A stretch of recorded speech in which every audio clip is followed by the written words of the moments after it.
امریکہ اسرائیل کو براہ راست مالی امداد دینے کے علاوہ کمرشل بینکوں سے کم شرح سود پر قرضہ لینے کے لیے لون گارنٹی بھی دیتا ہے۔ مثال کے طور پر اسرائیل نے امریکہ کے لون گارنٹی پر 1990 میں $10 بلین جبکہ 2003 میں $9 بلین کا قرضہ لیا۔ امریکہ دوست ممالک کو سرپلس دفاعی ساز و سامان اور اسلحہ مفت یا پھر کوڑیوں کے مول فراہم کرتا ہے۔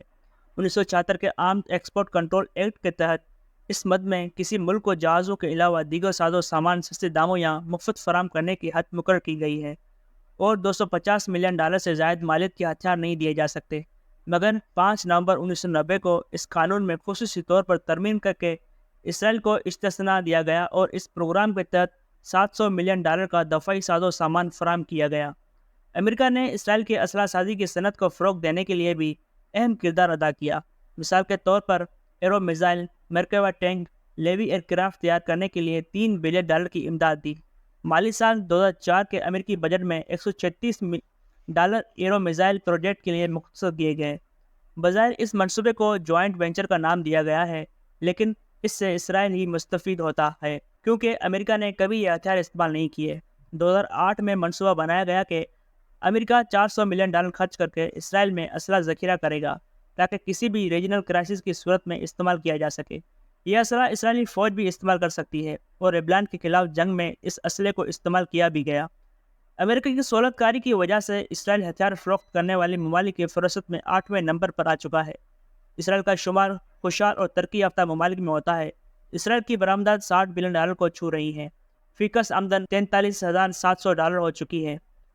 2021 میں کرونا کے باعث جب عالمی سطح پر اوسطاً معاشی ترقی 5% رہی، اسرائیل کی معیشت میں 7% بڑھتری دیکھنے کو ملی، لیکن اسرائیل پر امریکی نوازشات اور مہربانیوں کی بارش یوں برس رہی ہے جیسے یہ کوئی غریب اور پسماندہ ملک ہو۔ پروفیسر اسٹیفن ایم والٹ اور جان جے میرشمیر نے اپنی کتاب میں اس پہلو پر بھی غور کیا ہے کہ فراخ دلانہ امداد کے نتیجے میں کیا امریکہ اسرائیل پر اثر انداز ہو سکتا ہے۔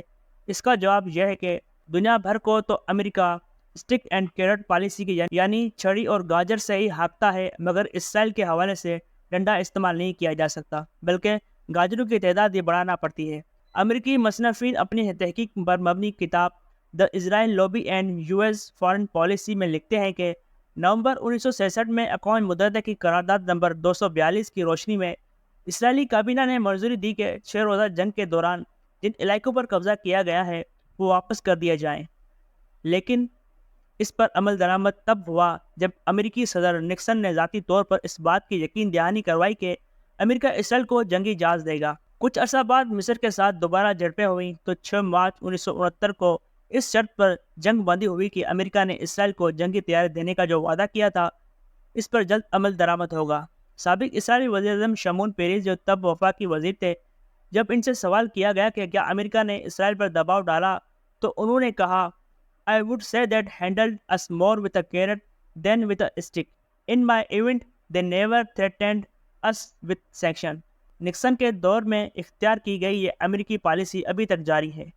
جب اسرائیل نے مصر کے صدر انور سادات کے ساتھ امن معاہدے پر دستخط کرنے کے لیے آمادگی ظاہر کی تو امریکی وزیر خارجہ ہینری کیسنجر نے نہ صرف اسرائیل کے تیل کی ضروریات پوری کرنے کی یقین دہانی کروائی، بلکہ امریکہ کی طرف سے فراہم کی جانے والی امداد میں بھی خاطر خواہ اضافہ ہوا۔ امریکی امداد جو 1975 میں $1.9 بلین تھی، 1976 میں بڑھ کر $6.29 بلین ہو گئی، جبکہ 1989 میں امریکی امداد مزید اضافے کے بعد $10.9 بلین سالانہ ہو گئی۔ اسرائیلی وزیر اعظم یتراک رابن نے PLO رہنما محمود عباس کے ساتھ اوسلو معاہدے پر دستخط کیے تو امریکی صدر کلنٹن نے اس معاہدے پر عمل درآمد کے لیے اسرائیل کو $1.2 بلین کی اضافی فوجی امداد دی۔ اسرائیل کے ساتھ امن معاہدے کی خاطر نہ صرف امریکہ اسرائیل کو ادائیگی کرتا ہے بلکہ دیگر ممالک کو بھی امداد دیتا ہے تاکہ وہ اسرائیل کو پریشان نہ کریں۔ انور سادات کو اسرائیل کے ساتھ اچھے برتاؤ کے عوض امریکی امداد ملنا شروع ہوئی۔ 1974 میں مصر کے لیے امریکی امداد $71.7 ملین تھی، مگر 1975 میں امریکی امداد $1.127 بلین جبکہ 1978 میں $2.3 بلین ہو گئی۔ 1989 میں اسرائیل اور مصر کے درمیان کئی سال مذاکرات کے بعد حتمی طور پر امن معاہدہ ہو گیا تو مصر کے لیے امریکہ کی سالانہ امداد $5.9 بلین تک پہنچ گئی۔ اسی طرح اردن جو 1994 میں $76 ملین جبکہ 1995 میں $57 ملین امریکی امداد لے رہا تھا، جب شاہ حسین نے امن معاہدے پر دستخط کر کے اسرائیل کو اچھے برتاؤ کی یقین دہانی کروائی تو امریکا نے نہ صرف امداد بڑھا کر $566 ملین کر دی بلکہ $700 ملین کے قرضے بھی معاف کر دیے۔ 1972 سے 2006 تک امریکا نے سلامتی کونسل میں پیش کیے جانے والے 42 قراردادیں ویٹو کی۔